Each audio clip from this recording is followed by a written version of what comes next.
Yun, ang laking UP mga boss. Yan, mapansin nyo yung tangke. Napakalaki ng UP. So, yun mga boss, papakita ko sa inyo mga boss kung paano natin nire-repair ng maayos yung mga ganitong senaryo. Hindi natin minamagic kahit nasa malayong lugar yung may-ari nito, yung mga pinapadala sa atin, ginagawa natin ng maayos yung ating trabaho. Hindi natin shortcut, hindi natin minamadali, or hindi natin nirerekta yung ating trabaho. Kahit nasa malayo sila, inaayos pa rin natin at pinupulido. Meron tayo itong mga boss na unboxing. Yan, mga deliver sa atin. Ito galing pang Surigao del Sur. Yan. Check natin kanong laman ito. Mga for repento mga boss, saka repair, no? Yan. Check natin. Unbox natin to.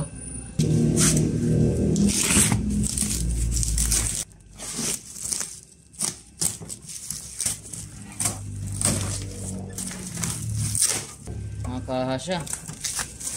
Labas natin. So, fender. Tapos yung tank cover. Tank cover yan mga boss. Tapos belly pan. Tapos yung back fairings. Yung back fairings, ito yung mga usually na issue ng Z200, mga GPR, no? Ayan. Wasak na, mabilis siyang masira. Tapos side, yung side. Ito yung outer, yung outer na part. Kabilang inner, kabilang outer. Ayan, medyo may mga damage to. Ayan, putol yung Ayan, lahok.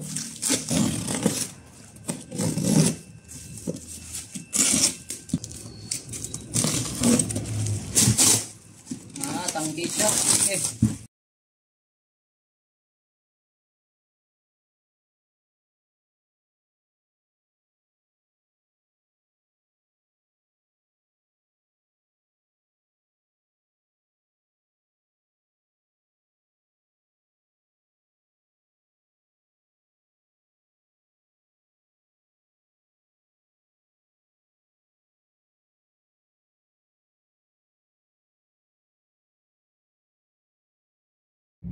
Yan dito mga boss, papakita ko sa inyo kung gaano kalalim yung UP ng tangke. Ayan.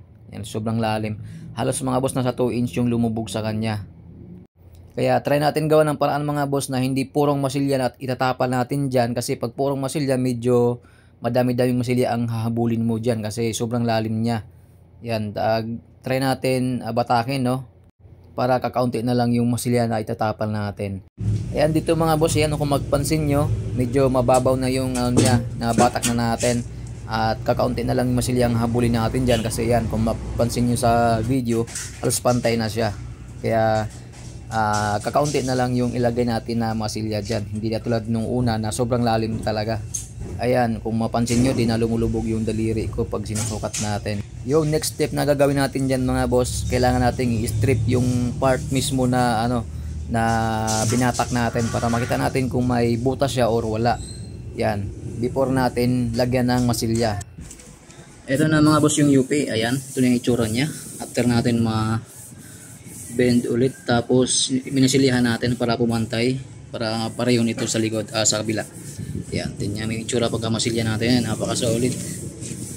So yun, ipa-primer na to. Ready to primer na to mga boss. Ayan.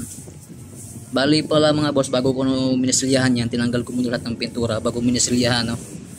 Bali, di ko na strip lahat ng mga boss kasi stock paint naman siya at bago pa. Depende kasi yan mga boss pag strip natin kung luma na yung pintura. Kahit stock paint pa yan, pag lumang-luma na, yun, in-strip natin yan. Pero ito, napasolid pa ng pintura kasi bago pa yung tangke, no?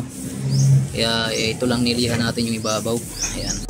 Yun, dito mga boss, rekta agad tayo sa primer natin. So ayan, sinama natin yung mga fairings nya. Itong mga fairings nya mga boss, na-repair na natin yan. Pati yung panglikod yan na fix na rin natin para solid na talaga. Lahat ng basag nyan, nirepair natin. Ito na yung mga boss, yung tangke nya na nirepair natin. Ito na yung itsura. Ito yung dati yung may UP dito na malaki. So ayan, bali may ilagay niya para tayong decals dyan. Ayan. Ito yung mga boss, yung itsura ng ganyang pag-restore natin. Pati yung paint nya, ayan.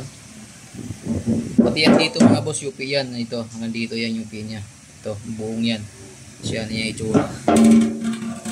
Ito mga boss yung ikot natin para makita nyo yung kabuhan. Pati dito mga boss, tinanggal natin pag nagre-repaint tayo, no? Ito para mapinturahan yung dito niya. Pati sa ilalim, ito mga boss yung gilid niya. Yan. Yan yung gilid kung gano'n kakintab yan. Yun, no? Baka solid yan. Pati ilalim niya mga boss, pinipinturahan natin. Ayan, no? Kaya solid na solid yung pagkabuga natin dyan. Pati yung floater niya, tinanggal natin para mapinturahan natin yung maayos yung dito niya sa ilalim. Ayan. Yun, quality check muna tayo mga boss. Yan, bagong natapos natin. Yan, full fairings to na repaint. Tapos, repaint, bali mga boss, repaint repair to, ano. So, ayan. Tapos, papadalan natin to. Ayan. I-prepare lang namin. Yun, check natin yung quality mga boss kung okay ba yung pagka-finish natin ito. So, ayan, dito muna tayo sa back fairings. Ito mga boss, yung mga tornilyuhan, okay na rin. Ayan, dalawa. Tapos, yung ilalim, may putol yan dito. Ito ata yun. Yan, ito yung putol. Ayan, okay na, nadugtong na natin. Ayan, tapos ito yung pagka-repair natin. Ito yung itsura ng kanyang paint. Napaka-solid. High solid clear mga boss na nipon yung ginamit natin dyan. Ayan, naka-fix na siya. Tapos ito yung belly pan. Yung belly pan nya. Ayan. Yun mga boss. Medyo malikabok lang to kasi nung isang araw pa ito natapos, no? Ngayon natin papaship. Ayan siya. Tapos ito, may sinama na rin siyang Ducati mask. Ayan, yung Ducati mask niya with eyeline na rin mga boss. Yung eyeline niya. Yung Ducati mask niya. So, ikotin natin. Ayan. Hanggang gilid-gilid yan mga boss. Napaka-solid yan. Tapos itong side fairings, medyo basag-basag din tong side fairings mga boss. Tapos meron na siyang side gills, no? Ayan. Naka-side gills na rin siya. Ayan. Check natin yung ilalim. Ayan. Ito yung mga nirepair natin mga boss. Ayan. Mga nirepair natin dyan. Ayan, no? Ito, yun dyan. May nirepair rin tayo dyan. Ayan, no? Mga kahit maliit na crack mga boss, nirepair natin yan bago natin pipinturahan kasi pag di kasi nirepair yan, lumalaki din kasi yan yung mga crack nya. Kahit maliit lang. Ito yung kabila. Ayan. Ayan, no? Tapos meron na rin mini seat cowl mga boss. Ito yung mini seat cowl. Ito yung pinapatong dito mga boss. Ayan. Bali, ito yung stock.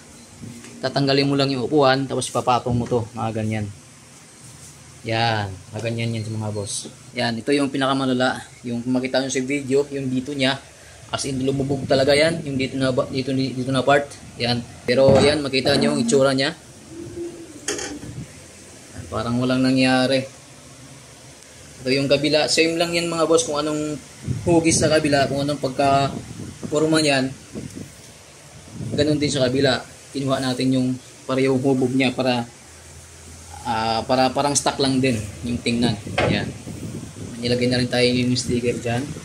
At request ng owner nito na lagyan ng sticker, no? Ayan. Yung kabila, parang walang nangyari, oh. So, ito. Ayan, pwede ka manalamin dito.